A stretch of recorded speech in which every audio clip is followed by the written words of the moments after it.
Assalamualaikum warahmatullahi wabarakatuh. Waalaikumsalam warahmatullahi wabarakatuh. Bismillahirrahmanirrahim. Alhamdulillahi rabbil alamin.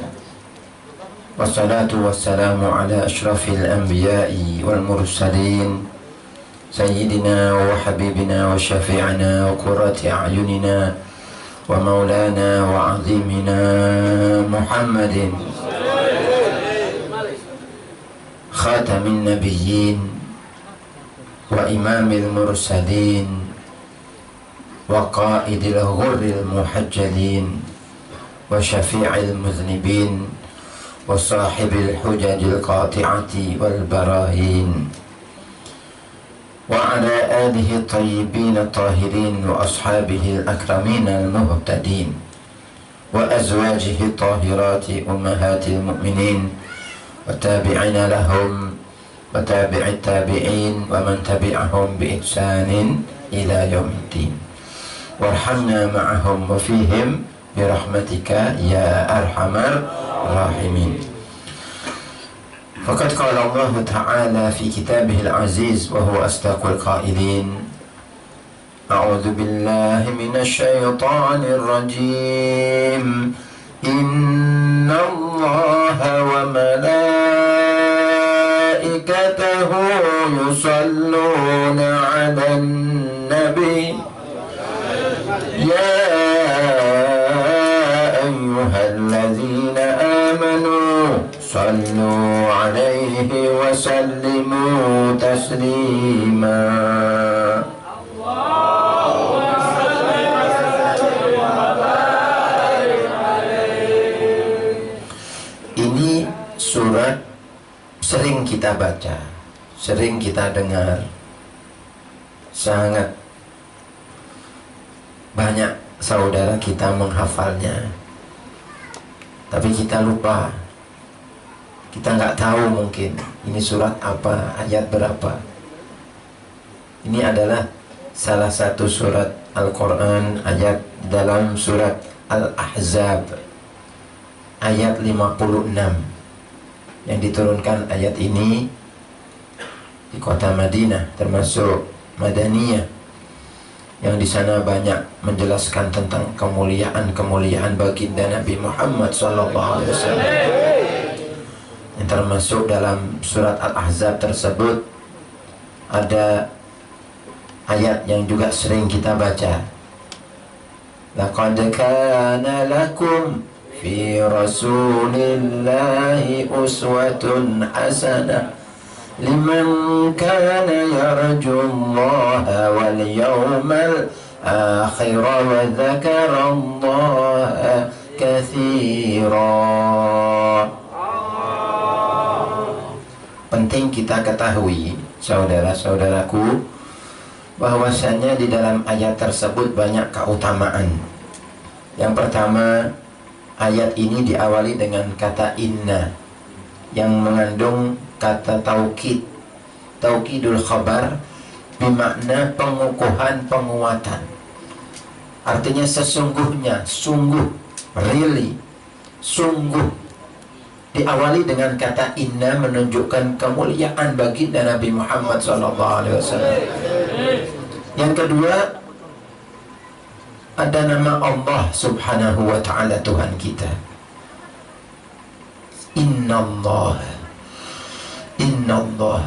ismu dzatil a'zam. Nama Allah Subhanahu wa Ta'ala, Asmaul Husna banyak. Nama Allah Subhanahu wa Ta'ala yang Ismu dzatil a'zam al-wajibil wujud la ma'buda siwa. Inna Allah. Yang ketiga, wa malaikatahu. Allah mengatafkan, menghubungkan ataf tasyrif, pemuliaan, bahwasanya malaikat-malaikatnya yang jumlahnya itu tiada yang mengetahuinya kecuali Allah Subhanahu wa Ta'ala. Bahkan diriwayatkan jumlah pasir yang ada di dunia ini dibanding dengan jumlah para malaikat Allah itu lebih banyak jumlah malaikat Allah daripada pasir yang ada di bumi. Setiap hari 70.000 malaikat masuk ke Baitul Ma'mur, tempat tawafnya para malaikat. Kemudian apabila masuk ke sana, tidak kembali lagi sampai hari kiamat. Dan begitu setiap hari silih berganti. Dan semuanya malaikat itu seluruhnya bersolawat kepada Nabi Muhammad.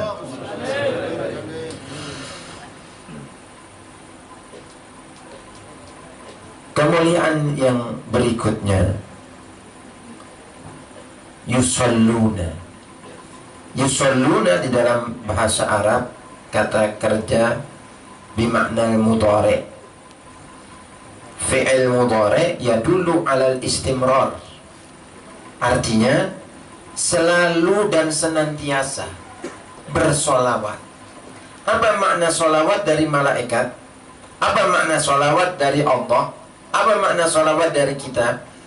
Jelaskan di dalam salah satu kitab bahwasanya as-salah minallah rahmah makrunah bit-ta'zim. Salawat dari Allah Subhanahu wa taala kepada Nabi Muhammad adalah rahmat yang selalu diiringi dengan pengagungan dan pemuliaan. Jadi Allah Subhanahu wa taala bersolawat kepada Nabi Muhammad, artinya Allah selalu mencurahkan rahmatnya kepada Nabi Muhammad, sekaligus Allah memuliakan, mengagungkan, Allah berikan kemuliaan di atas kemuliaan kepada hambanya yang paling dicintainya, Nabi kita Muhammad. Dan sholawat dari malaikat artinya talabur rahmah lahu sallallahu alaihi wasallam wa qila al-istighfar. Dan sholawat dari malaikat artinya permintaan rahmat agar selalu dicurahkan kepada Nabi Muhammad. Dan dikatakan juga sholawat dari malaikat mempunyai arti al-istighfar, permintaan ampun, permohonan ampun kepada Allah untuk Nabi Muhammad, yang bermakna kemuliaan bagi Nabi Muhammad. Wa minna, dan dari kita sholawat ad-du'a. Kita bersolawat, kita berdoa kepada Allah SWT. Kita bersolawat kepada Nabi Muhammad, kita mendoakan Nabi Muhammad yang manfaatnya tidak kembali kepada orang lain, tetapi kembali kepada kita. Kebaikan membaca sholawat kepada Nabi Muhammad itu kembali kepada orang yang membacanya. Famisluna la yashfa' lil Habib sallallahu alaihi wasallam. Karena orang seperti kita banyak dosa ya. Kita banyak segudang maksiat, segudang masalah. Kita datang kepada Rasulullah sallallahu alaihi wasallam.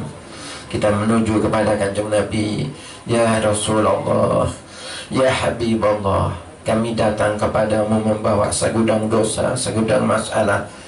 Tiada dapat yang memberikan syafaat, yang mengangkat kesulitan kami, kecuali berkat sholawat kami kepadamu, wahai Nabi, wahai Rasul. Kita banyak membaca sholawat kepada Nabi Muhammad SAW. Itu kita yang akan mendapatkan keberuntungan yang sangat-sangat besar. Al-Habib Abdullah bin Husin bin Tahir, seorang wali Allah kutub, termasuk rajanya wali, yang mengarang Ya Arhamar Rahimin, Ya Arhamar Rahimin, Ya Arhamar Rahimin, Ya Arhamar Rahimin, Farrij 'alal muslimin. Yang qasidanya terkenal, wali besar.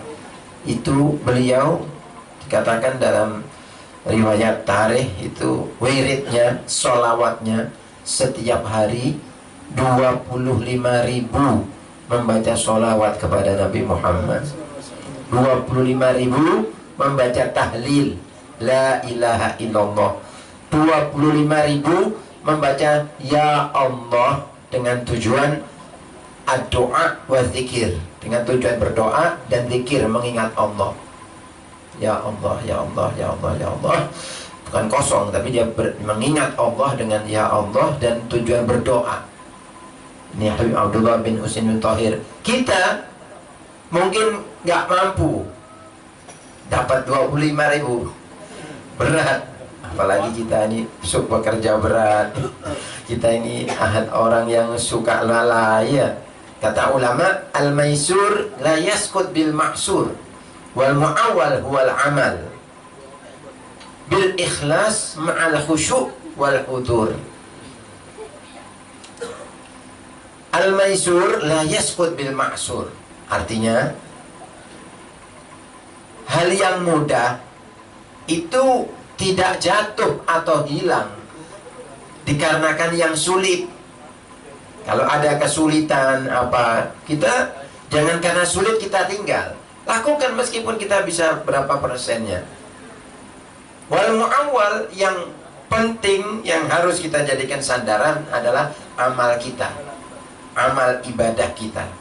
Bagaimana kita ini sekarang, alhamdulillah, saudara kita mengadakan maulid Nabi Muhammad SAW, memperingati haul orang tuanya. Ini adalah termasuk amal ibadah yang mulia.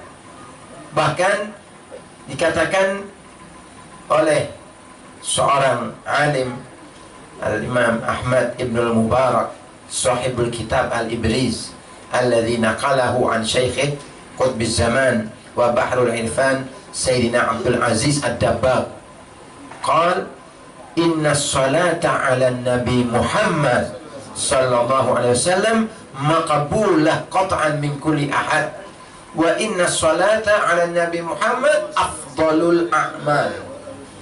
Dikatakan oleh seorang alim, Imam Ahmad Ibn Mubarak Al-Ibriz, sahibul kitab yang mengarang kitab Al-Ibriz, beliau menukil daripada gurunya Sayyidina Abdul Aziz Ad-Dabbagh, seorang ulama besar, seorang aulia Allah subhanahu wa ta'ala. Beliau mengatakan bahwasanya sholawat kepada Nabi Muhammad SAW selalu dan pasti diterima oleh Allah subhanahu wa ta'ala, meskipun dari siapa saja, dari siapa saja, min kulli ahad. Di panjenengan nopo wae keadaane, panjenengan keadaan ini nopo, ya Allah, maca sholawat nang Kanjeng Nabi niku, sholawat panjenengan diterima sama Allah Subhanahu wa taala.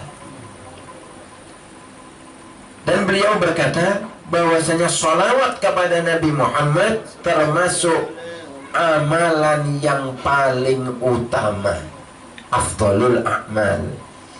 Kalau ada amalan-amalan yang utama, sholat 5 waktu, birrul walidain, jihad fi sabilillah, dikatakan oleh para ulama, sholawat itu termasuk min afdalil a'mal.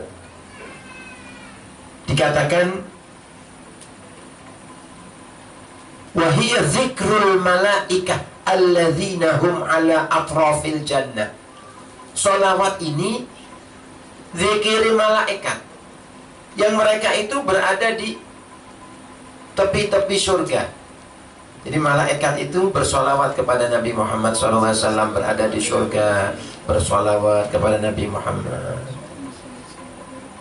Wa kullama dzakaruha zadatil jannatu fil ittisa'. Setiap kali para malaikat itu membaca solawat, surga itu bertambah apa? Bertambah luas. Zadatil jannah fil ittisa'. Surga tambah luas min barokati sholah ala Nabi Muhammad, karena barokai sholawat nan Kanjeng Nabi. Betapa orang yang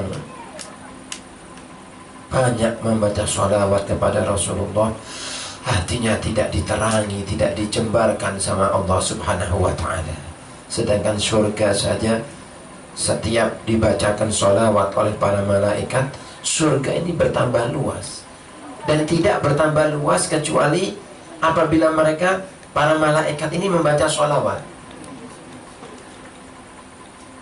Wa innal malaikata la yafturuna anis shalah ala nabi.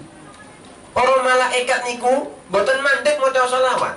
Maca selawat. Dan surga tidak pernah juga berhenti tambah luas. Kapan para malaikat itu berhenti? Ketika Allah subhanahu wa ta'ala bertajalli. Allah menampakkan kemuliaan Allah, keagungan Allah kepada malaikat. Maka fawaqafatil malaikah, berhenti malaikat baca sholawat, dan mulai wa akhadhu bit tasbih, malaikat membaca tasbih. Subhanallah. Ketika malaikat membaca tasbih, waqafatil jannah, surga berhenti bi ahliya, dengan penduduknya. Dan demikian terus menerus. Subhanallah. Okay. Panjenengan niki saiki ngerti barokah Kanjeng Nabi Muhammad sallallahu alaihi wasallam. Sampai surga niku tambah luas, tambah jembar berkati sholawat dan Kanjeng Nabi. Mulai saat niki mari kita perbanyak sholat ke sholawat kepada Rasulullah sallallahu alaihi wasallam. Dahulu ada seorang yang diceritakan oleh Imam Sufyan Ats-Tsauri rahimahullah. Beliau ketika berhaji, Imam Sufyan Ats-Tsauri rahimahullah ini seorang alim besar, sahibul madhab. Tetapi pengikutnya inqirad, terputus.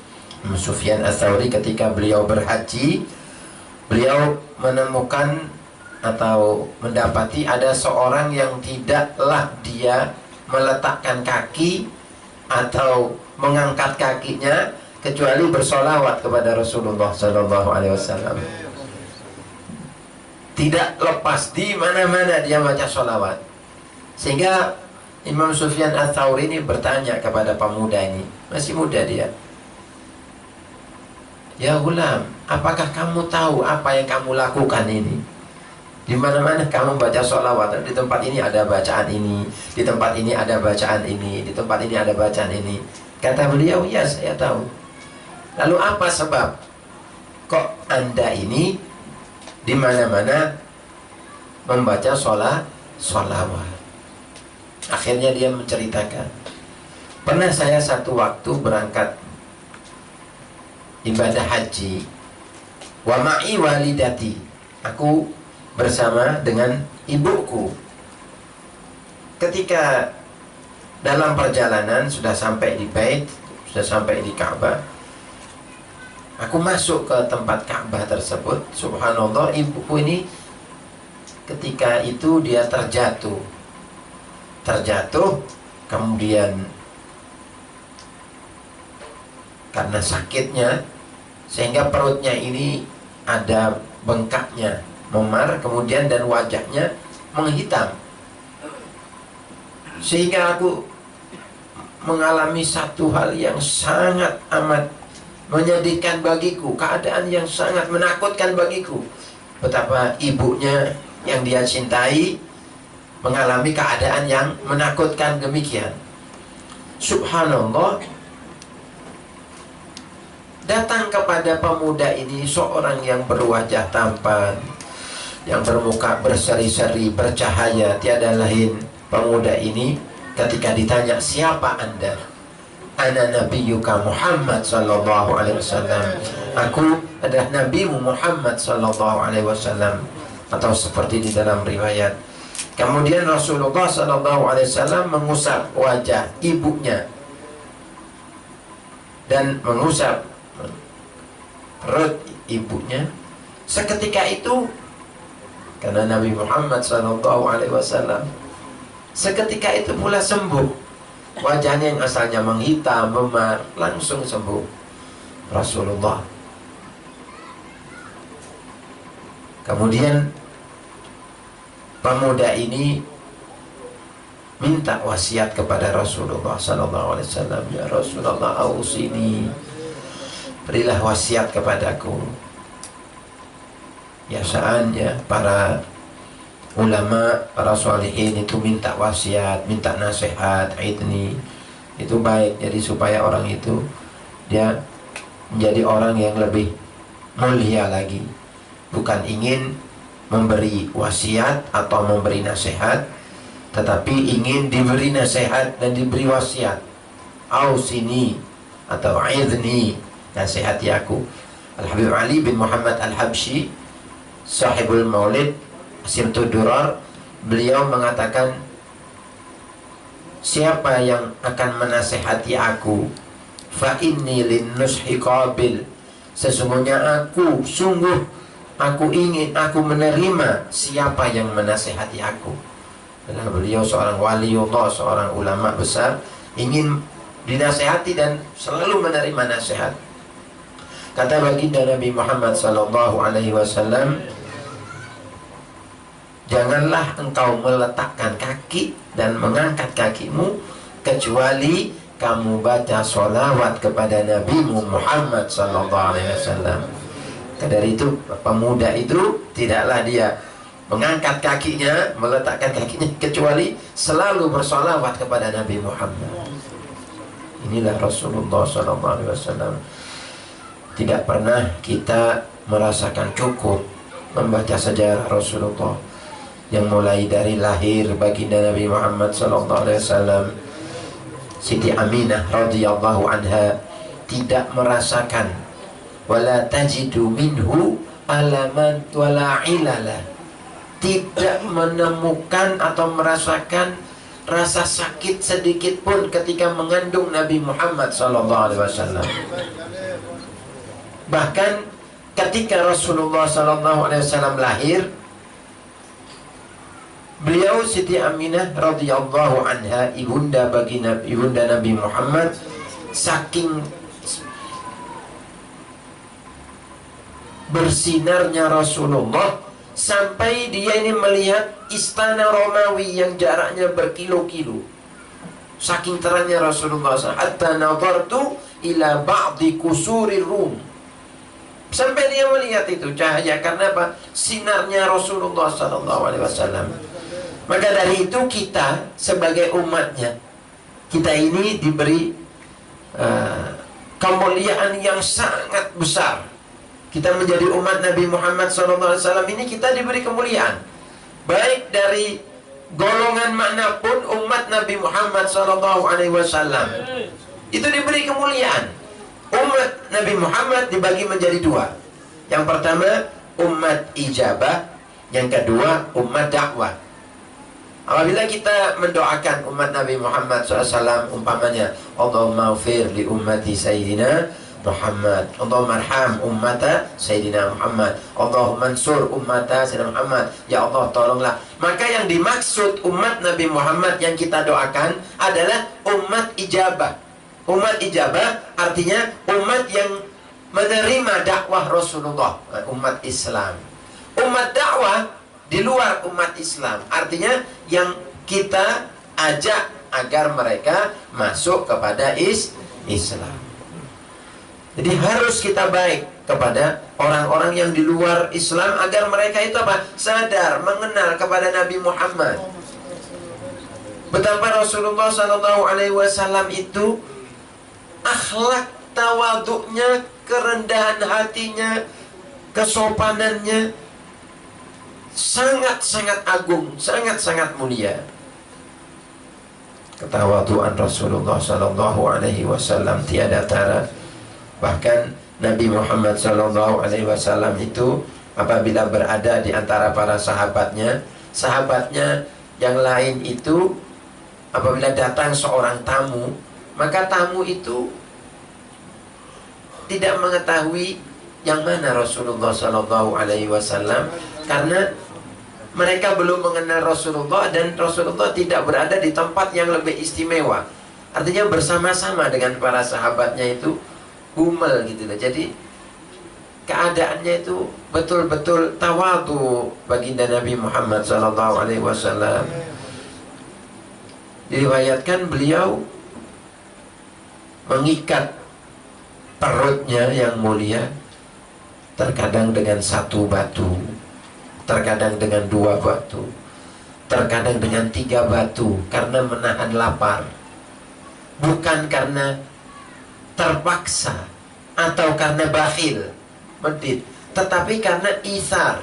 Isar itu karena memang mengutamakan kesederhanaan Nabi Muhammad SAW dan apa yang ada yang dimiliki oleh Rasulullah dibagikan kepada umatnya, dibagikan kepada para sahabatnya, dibagikan kepada rakyat Rasulullah SAW semuanya. Tidak menyimpan uang. Kan Imam Al-Ghazali rahimahullah dalam kitabnya Ihya bahwasanya la yabitu indahu dinarun wala dirhamun. Tidak pohon yang ada di sekitar itu, lalu pohon itu berjalan, mukjizat Rasulullah SAW. Sehingga Rukana itu melihat keadaan demikian, dia pulang kepada kaumnya mengatakan bahwasanya Muhammad Rasulullah SAW ini adalah seorang yang betul-betul menyihir orang. Kalian tidak akan mendapati orang seperti Muhammad.